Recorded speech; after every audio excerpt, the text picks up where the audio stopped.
This is Sandy. And this is Reza. Welcome back to the 7th episode of the Stone Cold Sober podcast. Back in action.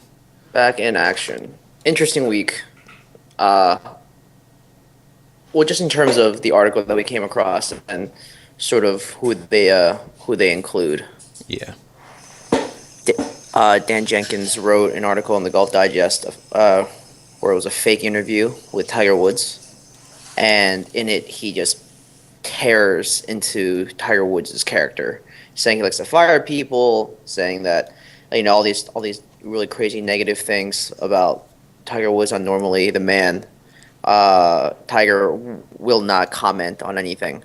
Right. But in this situation, he wrote a response article in Derek Jeter's The Player Tribune, which is this new sort of content platform that Derek Jeter's created for professional players to write articles.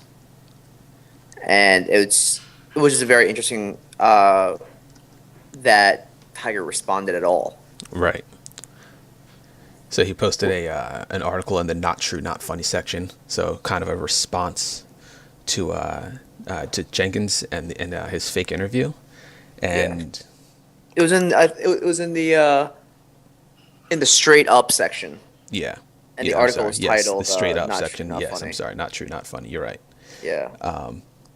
And he actually replies to Jenkins, which is pretty interesting because you typically don't always see athletes or maybe even celebrities in this type of situations reply.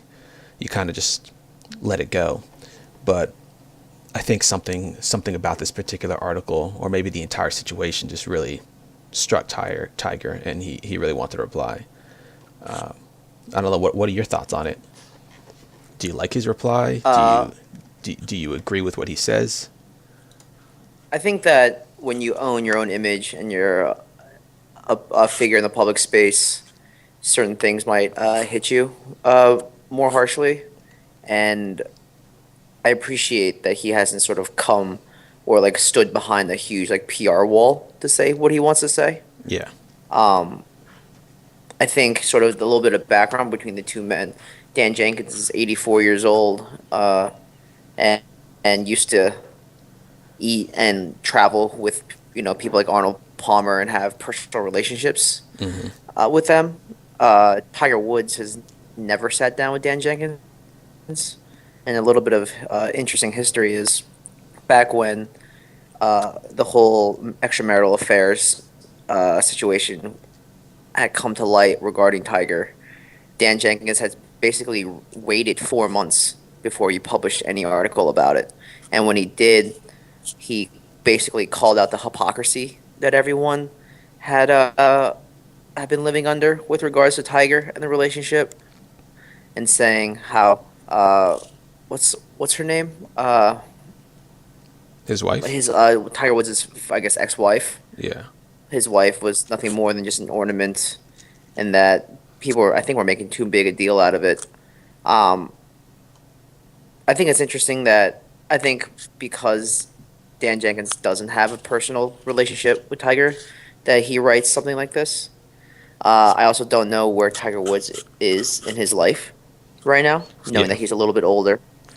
He's not winning as frequently. Maybe he's starting to think more about his image now. Yeah, I guess there are a lot of aspects to this that are really that I can kind of understand. I guess from Tiger Woods' point of view, he's gone through this whole everyone used to picture him as just being like this kind of golden he was, I don't know, such a perfect man. He was a very good person. I think that's kind of how people saw him. And then all of a sudden we hear about his extramarital affairs, and his image is just completely broken. And he's trying to come back from that. I think some people have started to support him since then. People root for him again. People watch him play, but obviously he's not playing the way that he used to play. And I think that this particular article really it probably hurt Tiger because I think it really criticized him, especially for some of his relationships with friends. He mentioned something about like firing everybody else, how he fired one of his good friends who used to be like his manager or something like that. And I guess in Tiger's point of view, maybe there had to have been something. There may have been things going on that we are not seeing, and all of a sudden Dan Jenkins is just attacking him, and it just seems to come out of the blue. I mean, I can imagine, you can kind of think of times maybe when you personally have been, attacked, or you feel like your image is not being presented properly, and you kind of wish you could say something. You want to set the record straight.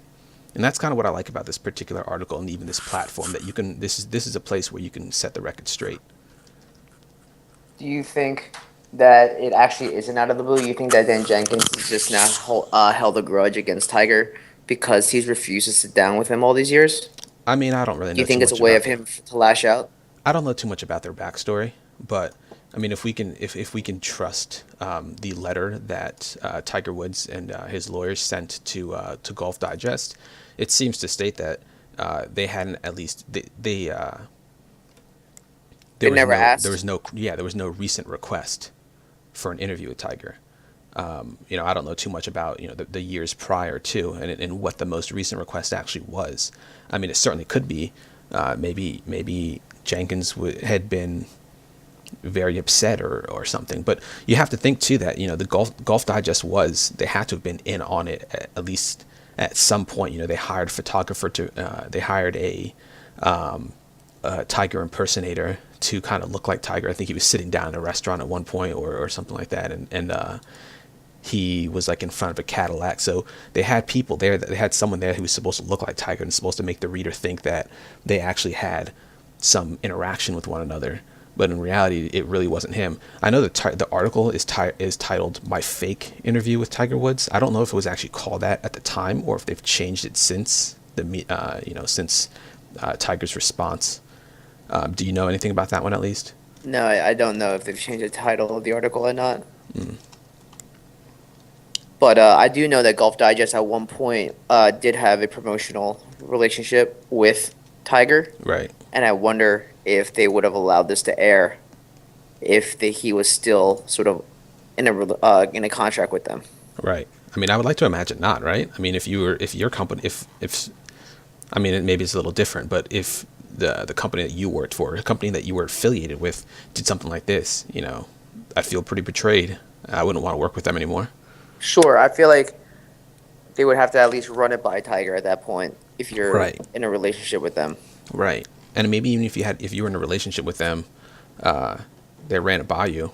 I mean, maybe I don't know. I feel like what they would do is present the opportunity for a real interview. Yeah, or Before at they least even try to bring up, oh, hey, we want to have a fake interview with you and put words in your mouth. absolutely.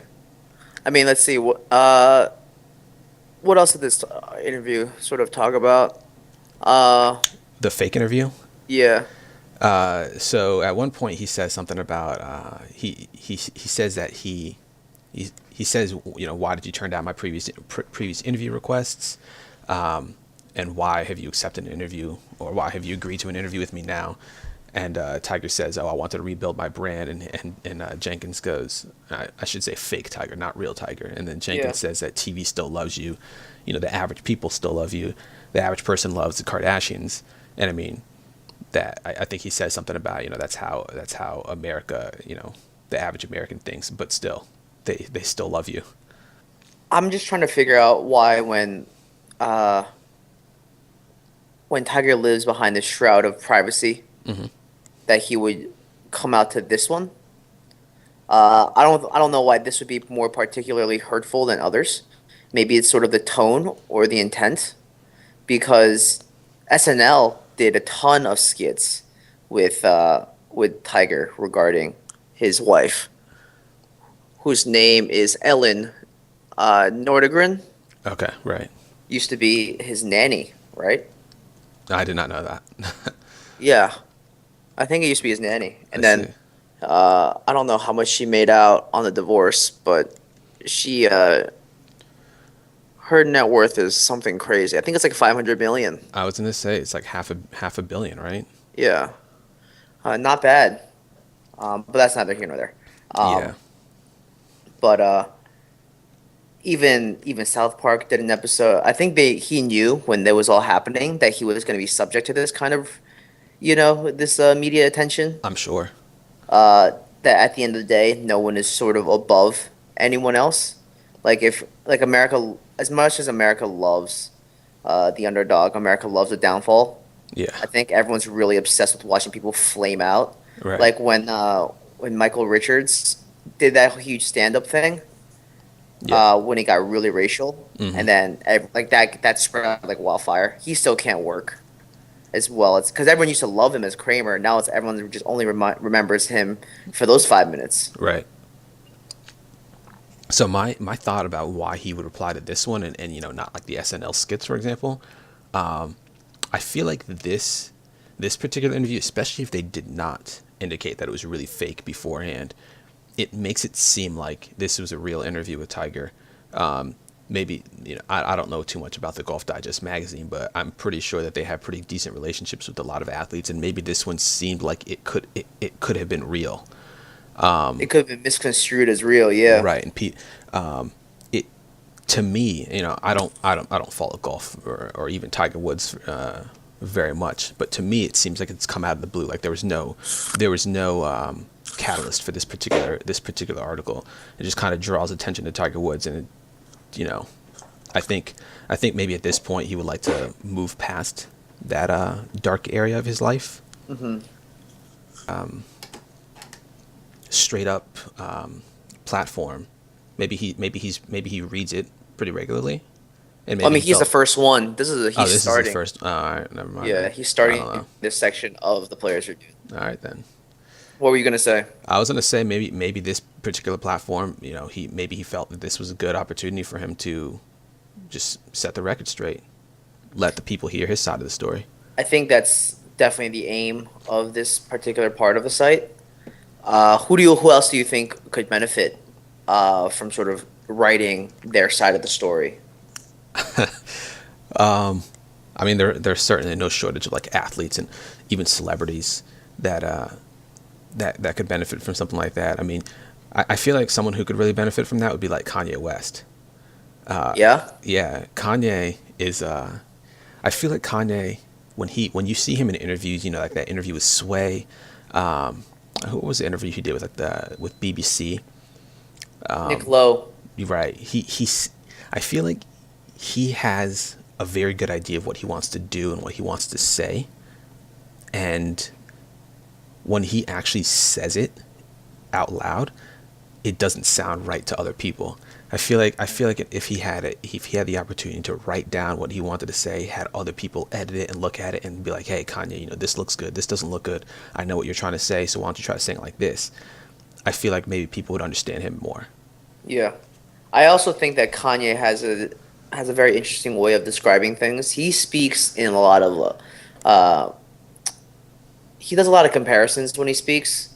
Um, I think the way he proves his point is by showing you other cases of things. Hmm. But he hasn't been, in my view, been able to directly tell me what he means.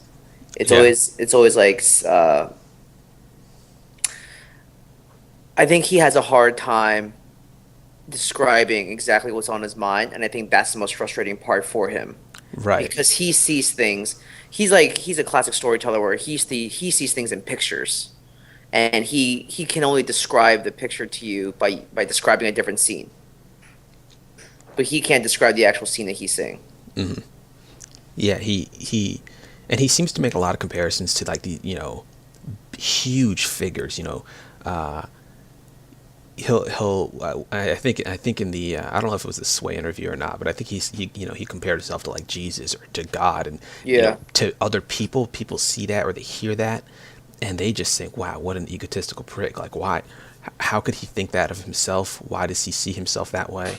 Nobody else sees you that way. You're not that amazing. I I think feel, people. Go ahead. Go ahead. I just feel like he needs like, and that's why he doesn't do a lot of these I think that's why he doesn't do a lot of these interviews.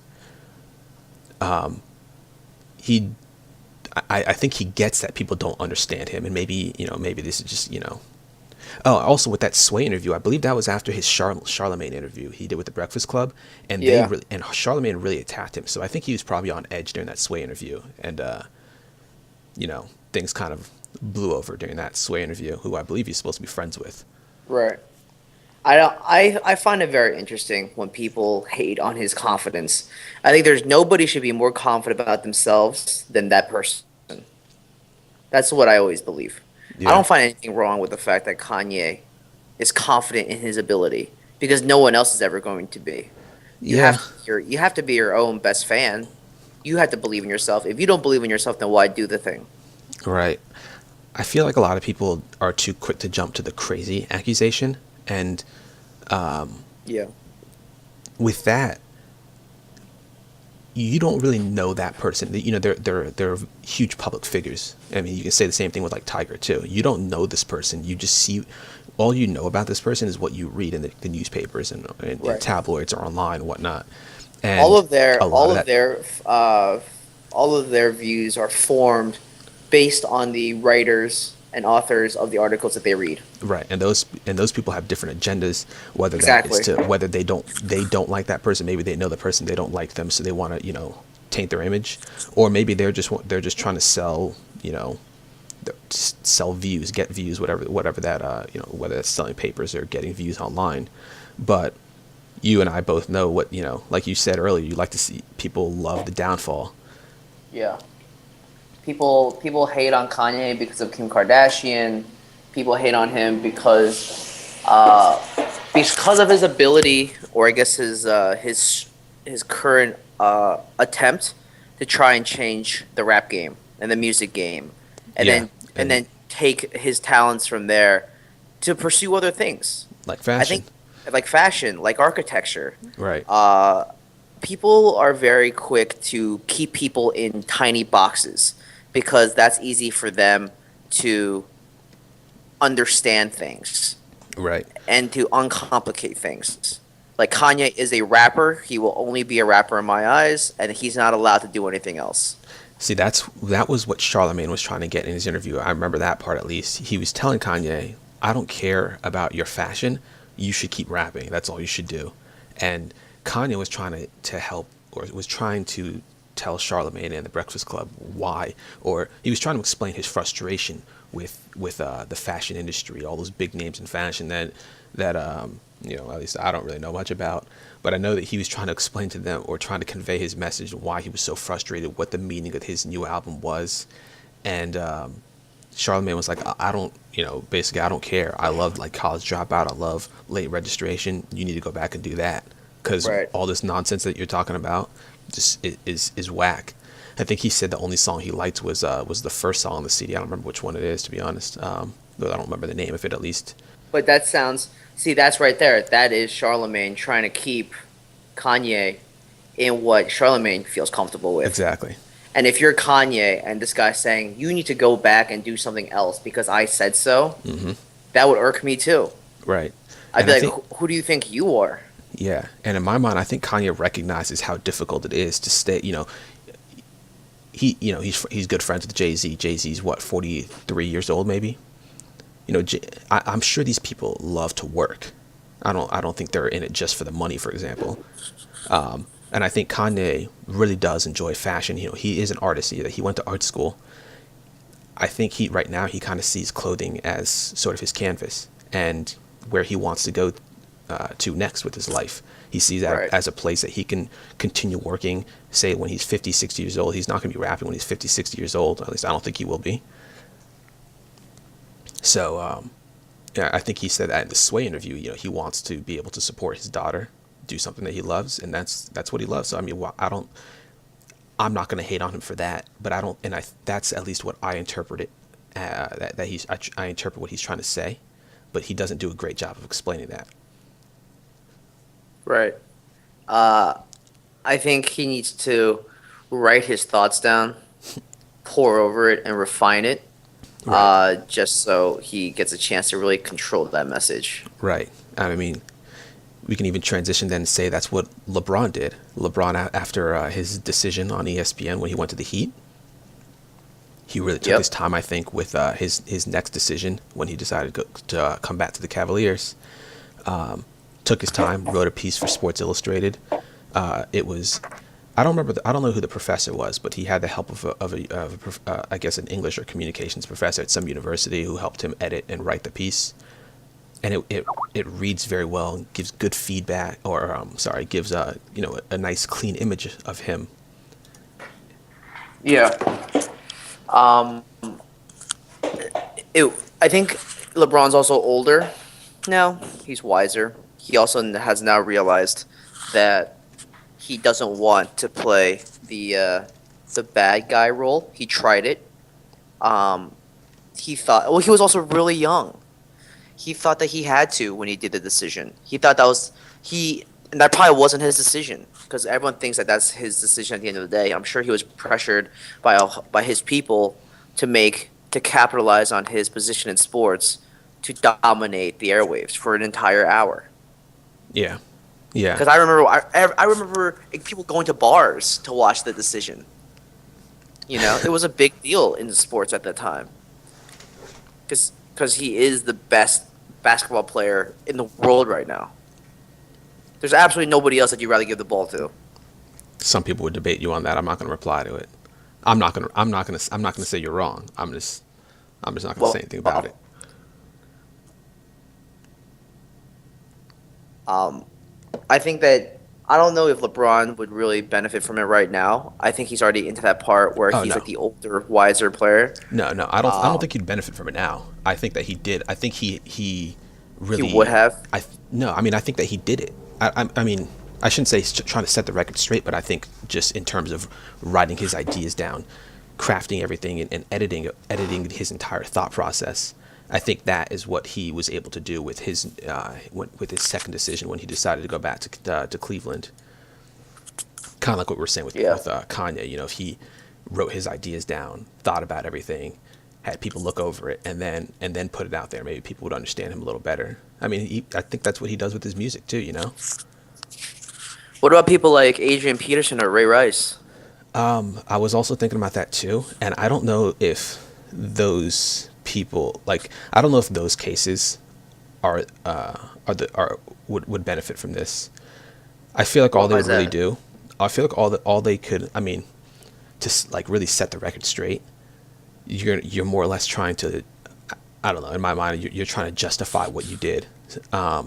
Maybe what they can say is that they've learned from their experience, they've changed. I just don't know if people are going to see that the way that they want them to. Hmm. People would probably see it more as them trying to just better their image so they can come back and continue to play. But I could be wrong. Yeah, I think if those two don't work, then I think Roger Goodell would definitely need could definitely benefit from it. Yeah, Seeing as how he wrote that really enlightening article to Adrian Peterson yeah, about why he was suspending him for the rest of the season without pay. hmm, It goes to show how he was, he showed why he did it. He showed that Adrian Peterson still didn't think he had done anything wrong. And he sort yeah, of outlined very clearly stuff like you're much bigger than a 4 year old. A 4 year old can't reason. All this yeah, stuff. It was good to see the delineation of thoughts that sort of brings to light his decision process.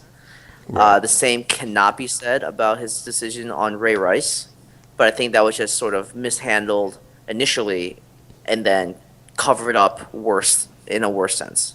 Like it just yeah, wasn't covered up well on their part, and now they're just struggling to cover, I guess, reset in a sense.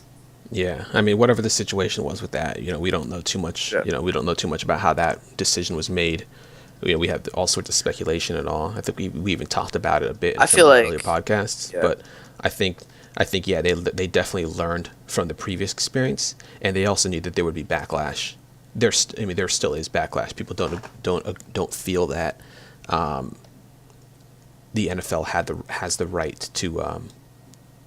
to further punish Adrian Peterson. I think the reasoning or the reason that they're able to give him the suspension is now is because they actually didn't suspend him in the past. They just put him on the exemption list where he was still getting paid, but he wasn't Right. allowed to play. Um, I think, yeah, no, you're right. You're absolutely right. I think, well, here's a question. Do you think that this type of column should be made available to people who want to reason why they did what they did? Mm, Or do you think it doesn't make a difference? I don't know if it makes. I feel like it probably depends on the case.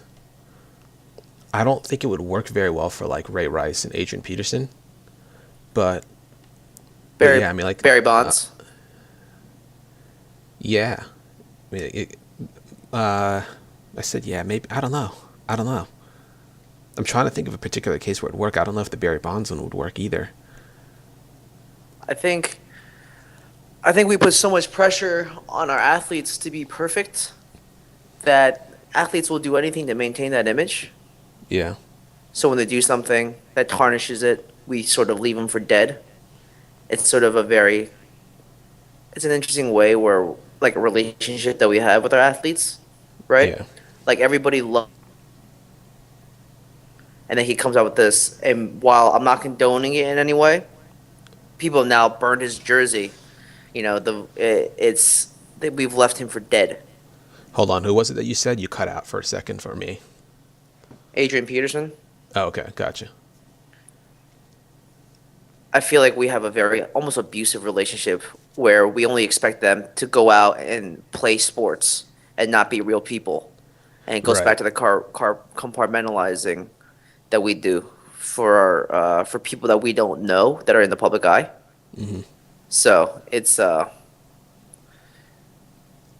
Yeah, I mean, that does make sense. I mean, and the funny thing is when you see these athletes, especially football players, you see them in such an aggressive.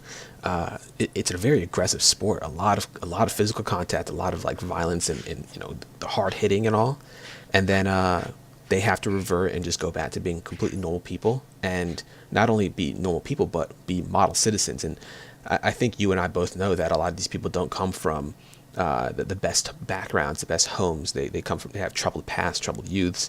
I mean, and I shouldn't even say that about athletes because it may not be even a greater population overall.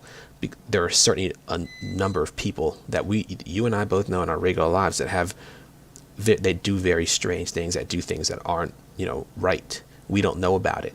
This is their private life. I think the interesting thing about these athletes and celebrities is that there's a magnifying glass over them. We may not see their personal life all the time, but I feel like when they mess up, it's a huge thing. Everybody hears about it. right. I have the same viewpoint on people like Justin Bieber, where you're thrust into the limelight, right? Right. The whole world loves you, and by love, I mean you have a very dedicated fan base. Yeah. Um, you were 16, right? Hmm. When Usher plucked you out of YouTube world and signed you, and then you were this like good guy, um, and you had this untarnished image, and then you turned 18, and then you started to grow up, and we all make mistakes when we're growing up, but we don't have millions of people watching our every move, ready to comment on every little move that we make. Right. It's so I can totally understand the mistakes that he's made, the moves that he's done, because the pressure must be overwhelming. Yeah. Yeah. Same thing with people like Miley Cyrus and all that. It's just you, they're- they're kids, right? They're like our Yeah. age. They're younger than us. Right. We've all done stupid stuff. The only reason why we get away with this is because nobody knows who we are. Yeah. What are your thoughts? I mean, it's. I completely agree with when you, especially when you have these young people that are still growing, they're still trying to find themselves, and they've all of a sudden fallen to a ton of money. They have millions of people that love them. You also have a ton of people that hate them for probably no good reason. The it's got to be really tough, no matter how many people tell you what you should do or what you shouldn't do. I think that you're still gonna want to just be you. You don't want to listen to other people, and maybe X number of years down the road you're going to regret the decisions that you made. But that's the beauty of kind of having that private life. You make a lot of dumb decisions, but like you said, nobody cares, nobody knows, nobody sees us. When you're a celebrity, you have all these people looking at you. I totally hear you. I totally hear you. Uh, do you think you would ever want to take advantage of a platform like this, personally? Um, I don't know about like on this public level. Hmm. There have certainly been times in my like like high school. But even if it wasn't public, just to people that mattered, Right, right. that were relevant to the situation. Yeah, I mean, th- have you? I guess were you like when you were in high school? Did you ever or even college? Did you ever have a time where people were upset with you because of something that you did, or maybe people didn't even really know you, but they heard things about you and they didn't like you, and you kind of just wish you know what? Just I want to stand up on the table and set the record straight and just let you guys know what the situation is and why. I don't even want to say that you're wrong or I'm right, but just let people understand, let people Absolutely. see things from your point of view. Sure. I mean, you and I talked about it a bit in Brazil. I told you about the time when I moved to Pennsylvania from Indiana. I was in seventh grade, and I remember hearing from somebody that they heard that you she came to me and she told me that she had heard that a Muslim was coming to the school, and she was worried. But after getting to know me, she felt much better. And it was funny because you kind of take that in two ways. Like, oh, I'm glad I was able to, you know, help you know or help you learn or help you understand that not all of us are bad people, right? Help you kind of understand who I am. I'm just an individual. Don't worry about or can't judge me just for my religious beliefs or the color of my skin, whatever it is. But at the same time, I was also like concerned. I was like, well, how did she know what I was before I even moved here? You know, I don't know how that Yeah. information got out there. And at that point, I was like, I wish I wish I can.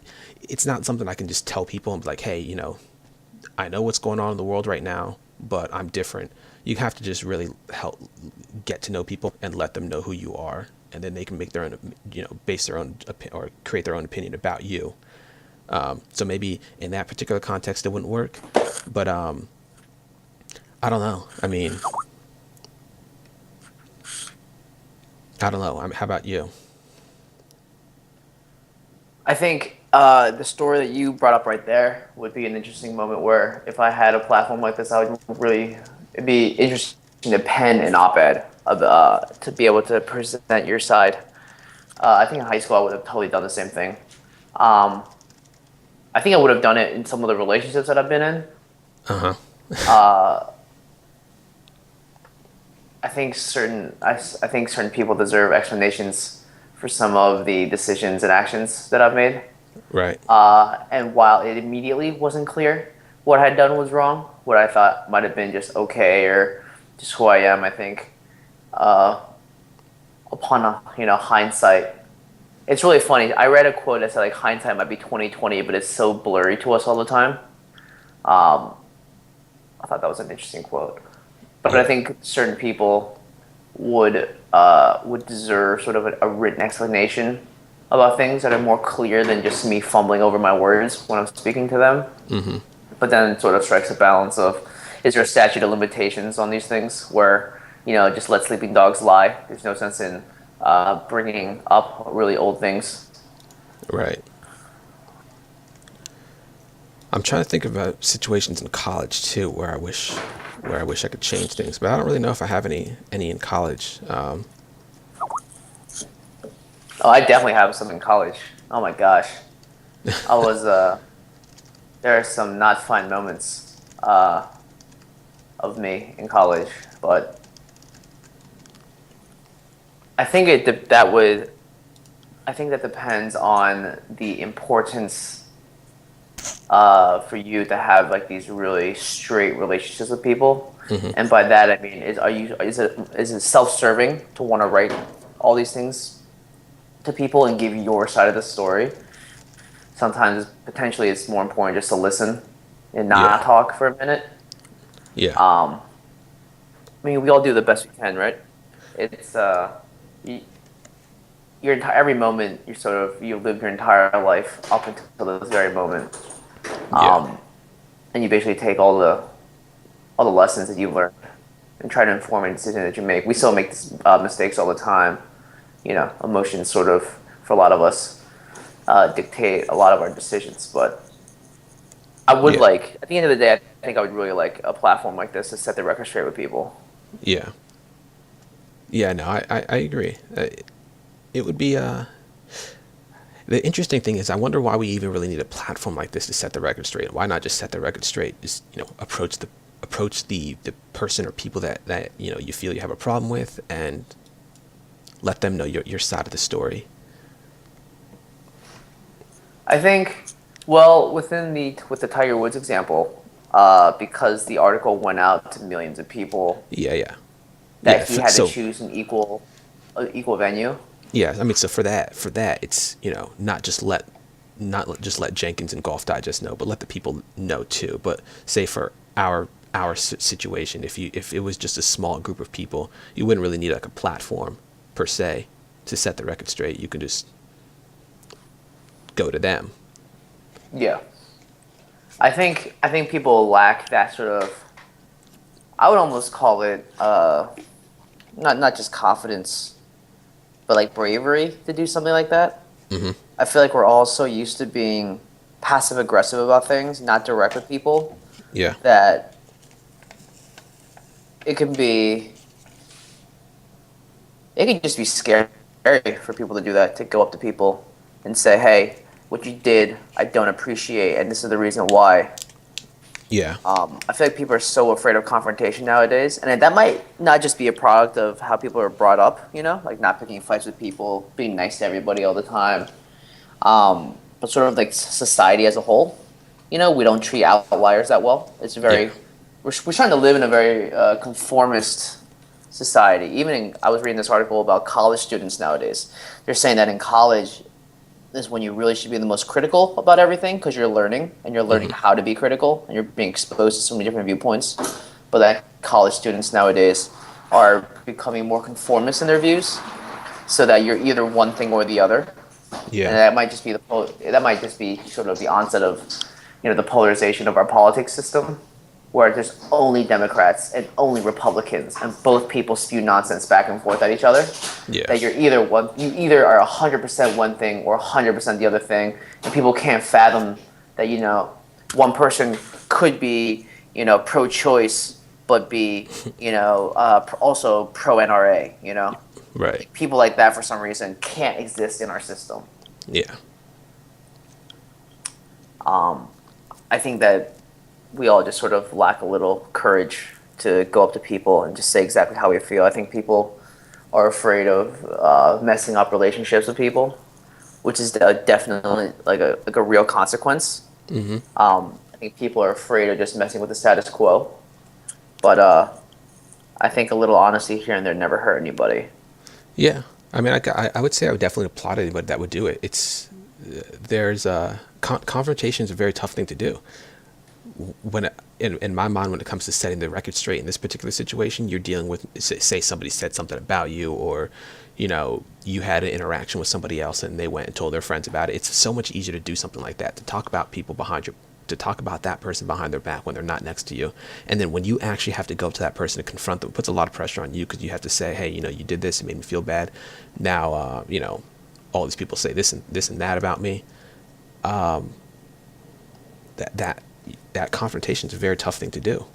Yeah, I think that's because it's like, and this is a perfect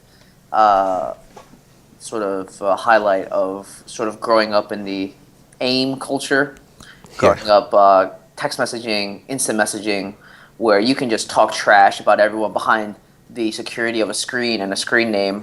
Right. You can be someone on message boards, on YouTube videos, just writing some really incredible nonsense, and just hide behind the anonymity, Yeah. sort of giving like fueling your courage to write incredibly nonsensical things. But then you ask yourself, would you ever be able to say this to somebody to their face? and Yeah. most people will cower in fear. Um, I think that I think that people just lack a lot of courage in that. I think it's a false bravado when you can talk trash about me all you want, but I'm not here to defend myself. Hmm. It's like certain moments when you're out with friends and then you're talking trash about somebody who you might like, and you're gonna you have to point out, hey, let's not do this. He's not here to defend himself, or she's not here to defend himself. Yeah. So that's actually interesting. The aim culture, the text culture, because while we may even while we were talking about it in the talking trash sense, you can also even think about it in the sense where you're able to talk to a person directly and say things to them via in a text format that you would never actually that you would struggle to say out loud, whether it's you're asking somebody out. You don't have to see that person's reaction to it. You don't have to building the courage to do it still might be tough, but as soon as you hit enter, as soon as you click send, it's out there. The person could take it however they want to take it, but they're typically not going to reply to you in a super negative way. And by that I mean, like, they may see it and shut you down, turn you down, whatever it would be, but you don't have to deal with it and see each other's face. I guess I don't know. No, no, that's To that's me, totally it. yeah, to me, when I would use AIM back in like high school and all, it was just so much easier to talk to people and be very enthusiastic, emotional, whatever, because I didn't have to worry about that person. Or I don't. It's weird to say even worry about it, but I guess it's just always been a weird thing to show those emotions, or to show or to express myself so much to other people physically, that you can do it so easily through texting and on AIM, and it's so much easier that way, in my mind at least. It's I think you're right. I think we've all sort of been neutered in a sense in our filters, and Hmm. that'll just cause us a lot of it's going to cause us more and more grief down the road. Really, Yeah, I mean, you always have to. It's a strange thing. I mean, and again, we're I guess we're talking about in very specific instances, but then you can also relate it to like things like 4chan, to Reddit, those places where you do have true anonymity. Those people don't know who you are. They don't know anything about you. You can say anything you want about other people, and there's little consequences to that. And when you don't have to deal with other people's emotions, to the way they take things, the way they perceive your words, you kind of lose sense of how people actually would react to what you're saying. So you can say some really cruel things to people online, and it doesn't even phase you. And right? I feel like those are things you would never say to somebody out loud, or to their face, for that matter. And There's no accountability. right, I think if more people were made accountable of not only their actions but the consequences to those actions, you think twice about either saying things or doing things. hmm, Now, what I mean by that is not only the person sort of reacting to something, but the person who did the original action that got commented on. right, Because a lot of the stuff that sort of drives these ridiculous comments sometimes strive from the weirdest content that's looking to incite a reaction. yeah, So I I think that's all I have on this. yeah, Yeah, I think we've covered a lot of aspects about it. The professional and very public aspect of it, yeah, and how it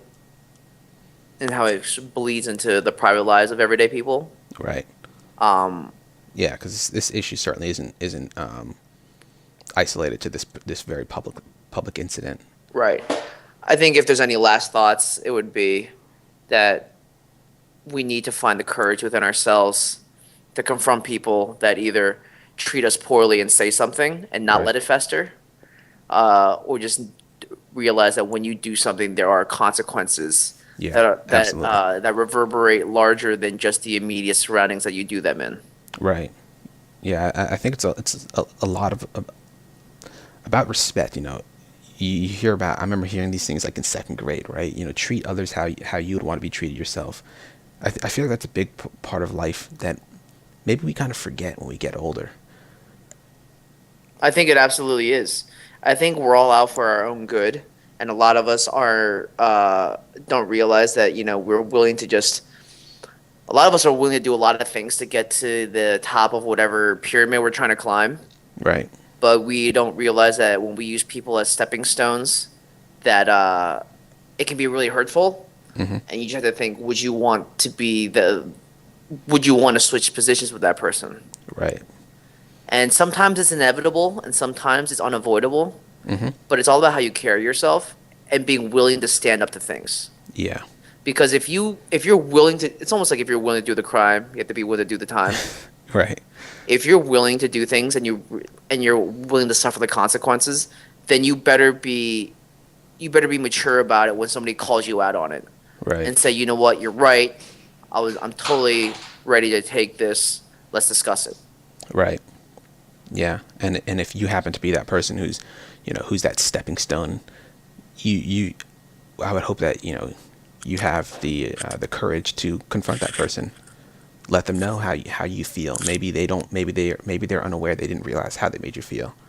And the more that we shy behind these things and say, oh, it's fine, it's whatever. I didn't. It's okay. You're not doing anybody any favors. Yeah. I think that's it, man. All right. Good talk. I guess I'll see you next week on a new subject. Yep. Sounds good. All right. Well, I'm Sandy. I'm Reza. Thanks again for tuning into the Stone Cold Sober podcast.